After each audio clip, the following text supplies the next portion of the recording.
The room is freezing cold. It is a Tuesday afternoon in 1998, and you are staring at a chunky beige Mac desktop, while a pixelated progress bar calculates your accelerated reader score. You already know the result.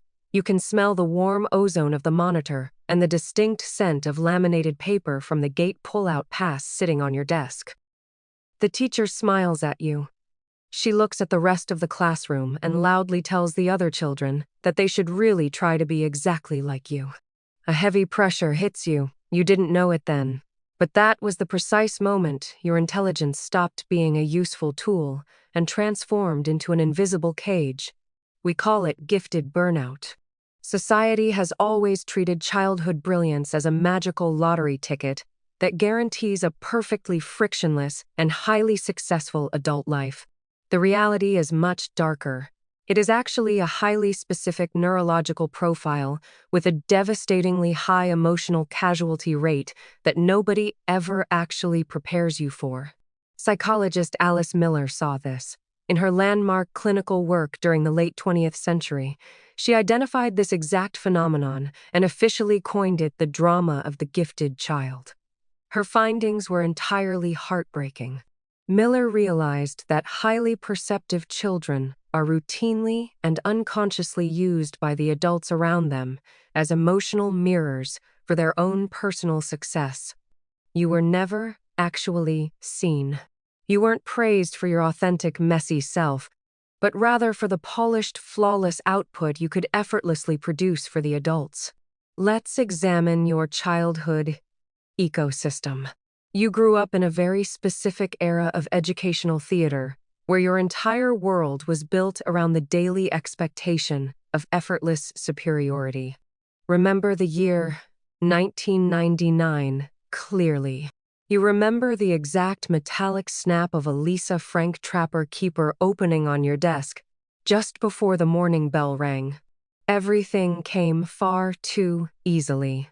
You remember circling the $11.99 Spy Gadget books in the glossy Scholastic Book Fair flyer, knowing you'd read them in under an hour. Report cards were your currency. You never actually had to study, choosing instead to inhale information in the 5 minutes before a test and regurgitate it onto a Scantron sheet. Then the entire world shifted. Maybe it happened in high school. Or maybe you coasted entirely smoothly until your sophomore year of college before hitting the invisible brick wall. The curriculum finally outpaced you.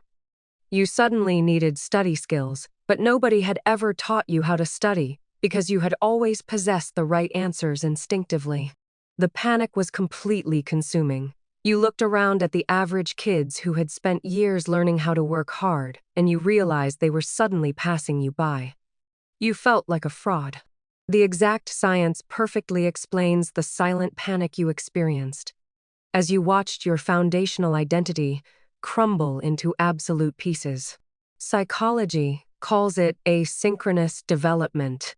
In developmental science, this term describes a severe biological mismatch between your rapidly advancing cognitive ability and your profoundly lagging emotional maturity. Your brain was completely unbalanced. Your mind could effortlessly process complex high-level algebra or existential philosophy at age 10, but your nervous system possessed the emotional capacity of a toddler. You understood the world's weight. You saw the terrifying complexity of adult problems long before you had developed the necessary psychological scaffolding to actually carry that immense burden. This creates a devastating reality. 20%. That is a truly terrifying statistic. That is the estimated percentage of high school dropouts who actually score in the profoundly gifted range, according to research published by the Davidson Institute. They don't just fail academically. They drop out because the relentless psychological pressure of maintaining their flawless genius image finally breaks their central nervous system. Let's talk about the praise. Columbia University researchers spent years studying the disastrous effects of constantly telling young children, They're naturally smart, rather than praising their persistent effort. They created a specific term. The formal academic label for this resulting psychological condition in early childhood is scientifically known as a fixed locus of identity evaluation. This limits your self-worth.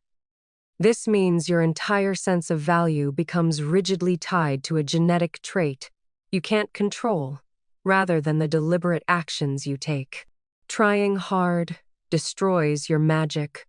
If you're naturally a genius, having to exert extreme effort means you're absolutely no longer a genius in the eyes of society. This triggers a behavioral shift. 85%. Look at that staggering number. 85% of children praised strictly for their intelligence will actively avoid taking risks that might later expose their personal flaws or academic weaknesses. You stopped raising your hand. You started actively shrinking your entire world to avoid the terrifying possibility of being wrong in front of the people who admired you. Let's rewind to the beginning. When you were 8 years old, you probably lay awake in the dark intensely contemplating the infinite expansion of the universe and human mortality. You possessed an existential terror. While other kids were simply worried about playground politics, you were having full-blown panic attacks about the undeniable inevitability of losing your own parents. Nobody knew how to help.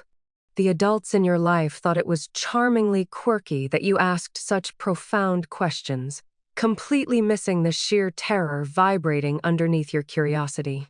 You swallowed that fear whole. You learned very early on that your intense emotional depth made adults incredibly uncomfortable.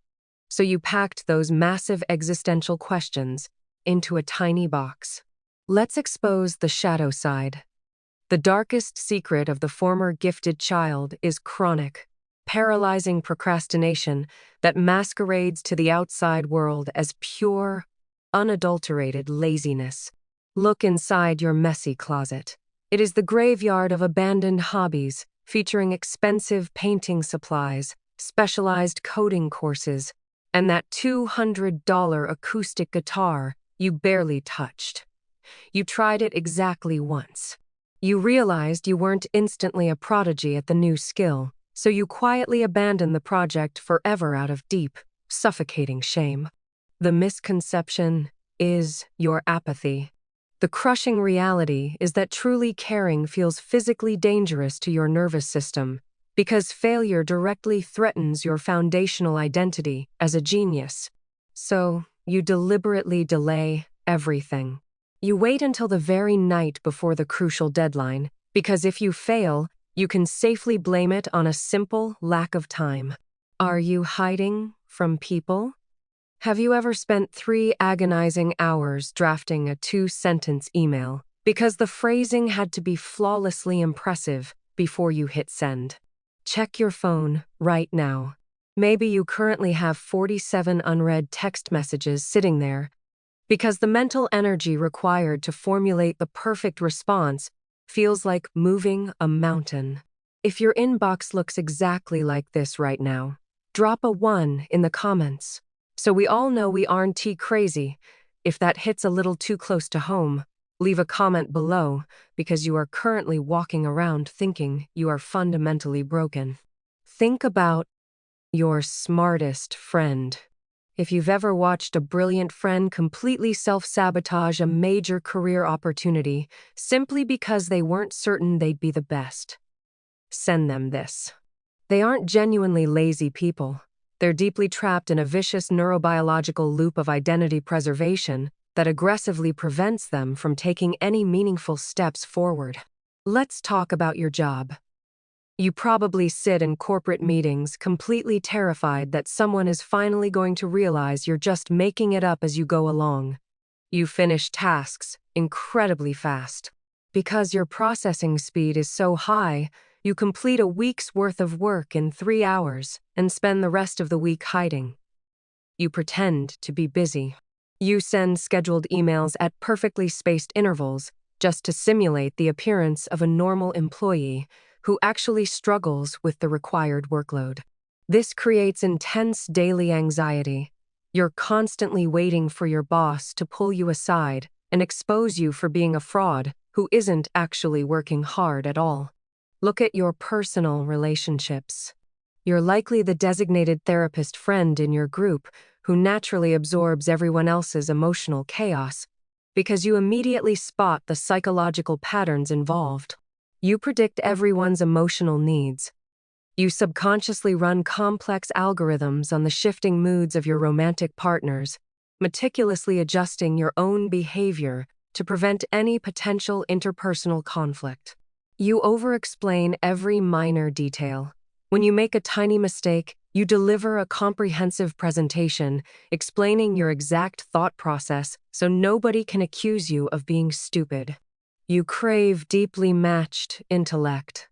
You desperately want to find someone who can banter at your exact processing speed without requiring you to aggressively slow down your own thoughts. Here is another incredibly painful layer. When you constantly operate on a completely different cognitive frequency, navigating childhood becomes an incredibly lonely and deeply isolating daily emotional experience. You learn to hide yourself. You developed a deeply ingrained habit of intellectual camouflage, intentionally dumbing yourself down in middle school just to survive the vicious social hierarchy. You sensed the exact shifts. You recognized the precise moment a conversation was getting too deep for your peers, and you reflexively pulled back to avoid making them uncomfortable. This required massive cognitive load. You were essentially running complex social emulation software in your brain at all times just to appear completely normal to the outside world. You collapsed after school ended. You weren't tired from the actual academics. You were physically exhausted from the relentless theatrical performance of pretending to be perfectly average. But here is the reframe. Your perceived weakness is actually an incredible earned strength, waiting patiently to be unlocked and utilized in your messy adult life. Stop punishing your own mind. You've spent your entire life aggressively criticizing yourself for overthinking and procrastinating. But we need to recontextualize what is happening in your prefrontal cortex. Your paralysis isn't simply inadequacy. It is actually a highly visible symptom of incredibly advanced pattern recognition operating at an extremely high level within your highly sensitive nervous system. Your brain runs constant simulations. You're automatically running 10,000 rapid-fire calculations of exactly how a project could go wrong, effortlessly anticipating every single complex variable. That horsepower is profoundly rare. When you finally decouple your inherent human worth from your flawless output, that paralyzing hyper-analyzation rapidly transforms into unparalleled visionary foresight.